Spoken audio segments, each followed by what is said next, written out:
आज हम करेंगे 9th क्लास का चैप्टर संसाधन के रूप में लोग। अब चैप्टर के नाम को समझते हैं। अब हम चैप्टर को नाम को देखते हैं ना, तो हमें उससे पूरी बॉडी मिल जाती है चैप्टर के अंदर क्या क्या चीजें हम पढ़ने वाले हैं। तो संसाधन के रूप में लोग यानी ह्यूमंस, हम लोग संसाधन हैं, लेकिन कैसे हम लोग संसाधन कैसे हो सकते हैं? संसाधन तो हमने पिछली क्लास में पढ़ा था। संसाधन ये होता था कि जो हमारी नीड को पूरा करे और जिसे सांस्कृतिक रूप से अपनाया जाए और वो आर्थिक रूप से संभव हो, उसके लिए प्रौद्योगिकी हो, ये होता था संसाधन। लेकिन मानव भी संसाधन है, क्योंकि अगर मानव ही नहीं होंगे तो कोई काम कैसे होगा? कंपनीज या फैक्ट्रीज होती हैं, कुछ भी काम होता है। इनफैक्ट दुनिया का छोटे से छोटा कुछ भी काम हो, उसे जब कोई इंसान करने की कोशिश नहीं करेगा तब तक वो काम पूरा कैसे होगा? तो इसलिए मानव एक संसाधन है और मानव का संसाधन होना बहुत ज़रूरी है। इससे देश की तरक्की हो सकती है और इससे सब कुछ संभव है अगर हम चाहें तो। इसके लिए एक सबसे बेस्ट एग्जांपल हम देख सकते हैं जापान का। जापान आप लोग देखे होंगे कि पहले कितना गरीब देश था, वो बहुत बीमारियां वहाँ पर फैल गई थी, लेकिन उसके बावजूद आज वो नंबर 1 कंट्री बन चुकी है पूरे वर्ल्ड की। कैसे बनी है? वही मानव संसाधन, मानव पूंजी की वजह से। वहाँ के लोगों ने मिलजुल कर काम किया, तरक्की की, गरीबी में भी पढ़ाई की, बीमारियों से लड़कर पढ़ाई की और आगे गए, अच्छी जॉब्स पाई, अपने देश को अच्छा बनाया। ऐसे हम भी कर सकते हैं अगर सब मिलजुल कर काम करें तो। अब हमारा नेक्स्ट टॉपिक आता है अर्थव्यवस्था के क्षेत्रक। अब स्टूडेंट्स को ये टॉपिक पता नहीं क्यों हार्ड सा लगता है या याद करने में मुश्किल होती है। ये तो बहुत इजी सा है और मैं आपको एक उदाहरण की वजह से इसको बहुत इजीली समझा पाऊंगी। अर्थव्यवस्था के क्षेत्रक, इसका मीनिंग जानते हैं। आर्थिक आपने सुना होगा जो पैसों के लिए यूज होता है। अर्थव्यवस्था ऐसी व्यवस्था जिनसे पैसा आ रहा हो, जिससे पैसे आ रहे हो। इसके कितने सेक्टर्स है, कितने क्षेत्रक है? वो है 3, प्राथमिक क्षेत्रक, द्वितीय क्षेत्रक और तृतीय क्षेत्रक। अब प्राथमिक क्षेत्रक जो होता है ये नेचुरली भूमि से जुड़ा होता है, क्योंकि इसमें खेती होती है, मछली पालन होता है, पशुपालन होता है, माइनिंग होती है, जिसे खनन कहते हैं हिंदी में। तो ये सब होते हैं प्राथमिक क्षेत्रक में कार्य। फिर देखते हैं द्वितीय क्षेत्रक में क्या कार्य होते हैं। इसमें इस क्षेत्र को सेवा क्षेत्र के नाम से भी जाना जाता है। और जो प्राथमिक क्षेत्र से जो हमें प्रोडक्ट मिलता है, जो उत्पादन मिलता है, ये उसको दूसरे रूप में बदलता है और ज़्यादातर इसमें फैक्ट्रीज आती हैं। अब दूसरे रूप में कैसे बदलता है, एक बहुत बेस्ट एग्जांपल है।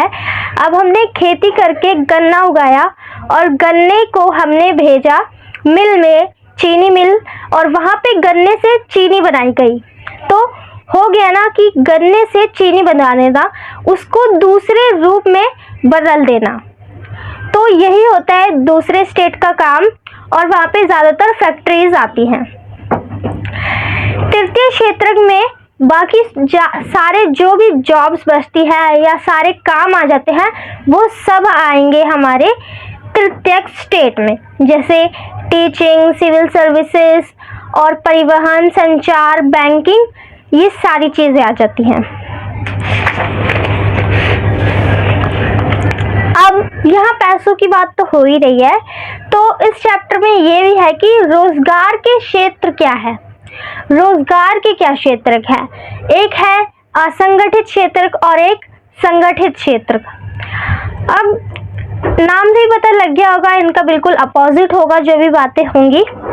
संगठित क्षेत्र में क्या होता है? स्किल्स होती हैं, शिक्षा होती है, और असंगठित में स्किल्स नहीं होती, शिक्षा उतनी अच्छी नहीं होती। संगठित क्षेत्र में रोजगार जो होता है नियमित होता है, ये पूरा प्लान्ड होता है कि रोजगार उनको मिलेगा। और असंगठित में रोजगार नहीं मिल पाता है, कभी मिलता है कभी नहीं। और सैलरी वेतन भी जो है संगठित में ज़्यादा होती है और प्लान रहता है कि हर महीने सैलरी देनी होगी, लेकिन असंगठित में ऐसे नहीं होता, वो प्राइवेट सेक्टर्स आ जाते हैं। और संगठित क्षेत्र में बाकी सारी छुट्टियां, सरकारी छुट्टियां दी जाती हैं, प्रेगनेंसी वाली छुट्टी भी दी जाती है, लेकिन असंगठित में ये बहुत मुश्किल से होता है। किसी किसी जगहों पर दे भी देते हैं छुट्टियां और कई बार नहीं भी देते हैं।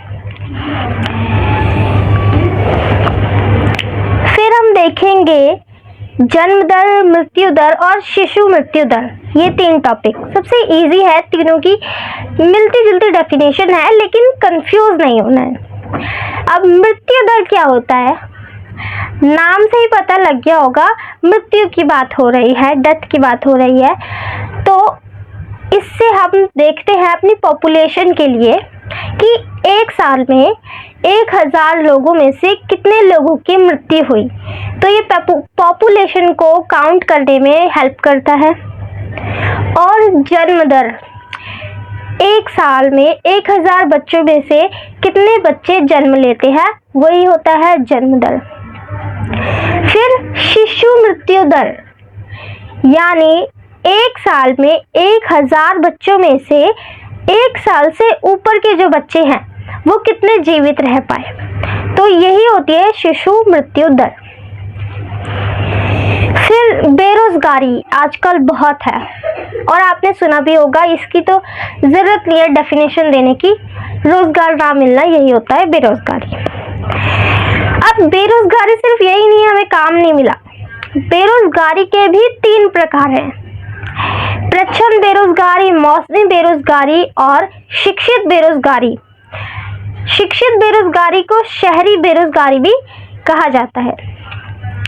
अब प्रच्छन्न बेरोजगारी में क्या होता है, अब हमें खेत में काम करवाना है या किसी भी फैक्ट्री में काम करवाना है, हमें वहाँ पे 4 लोगों की नीड है, लेकिन वहाँ पर ज़रूरत से ज़्यादा लोग लगे हुए हैं, 7 से 8 लोग लगे हुए हैं, तो ये भी बेरोजगारी हो जाती है। और मौसमी बेरोजगारी मतलब कुछ महीने काम रहेगा, कुछ महीने काम नहीं रहता, ऐसा होता है। और शहरी बेरोजगारी, आजकल तो ये बहुत कॉमन हो गई है। शहरी बेरोजगारी क्या होती है, या शिक्षित बेरोजगारी भी इसे कहते हैं, कि कोई स्टूडेंट है या कोई भी युवक है, अच्छे से वो पूरा उसने अपनी स्टडीज़ कंप्लीट कर ली है, डिग्री है उसके पास, सब कुछ वो लायक है बिल्कुल उस जॉब के, लेकिन फिर भी जॉब नहीं मिल पाती क्योंकि सीट्स ही उतनी नहीं होती है। तो ये है शहरी बेरोजगारी, और जो कि आजकल आप देखते हो कि बहुत कॉमन है, लोगों के पास डिग्रीज है लेकिन जॉब नहीं हासिल कर पा रहे। फिर देखते हैं आज का लास्ट टॉपिक, जो कि है शिक्षा को लेकर विद्यालय से रिलेटेड हमारी सरकार ने क्या कदम उठाए, क्या महत्वपूर्ण कदम उठाए जो बच्चों के लिए किए गए। सबसे पहला सर्व शिक्षा अभियान, सेतु पाठ्यक्रम भी खोला, स्कूल लौटा शिविर, मिड डे मील योजना और शिक्षा का अधिकार अधिनियम भी चलाया गया था। अब मिड डे मील तो अब सब स्कूल्स में होता है। 8th क्लास तक के बच्चों को खाना फ्री में दिया जाता है, स्कूल द्वारा दिया जाता है। और ये ऐसा क्यों किया गया था, ताकि बच्चे स्कूल आए, पढ़े लिखे और देश का विकास हो। तो उम्मीद है आपको वीडियो पसंद आई होगी। पसंद आई है तो लाइक, शेयर, सब्सक्राइब करें और शेयर कर दें अपने दोस्तों को। Thank you.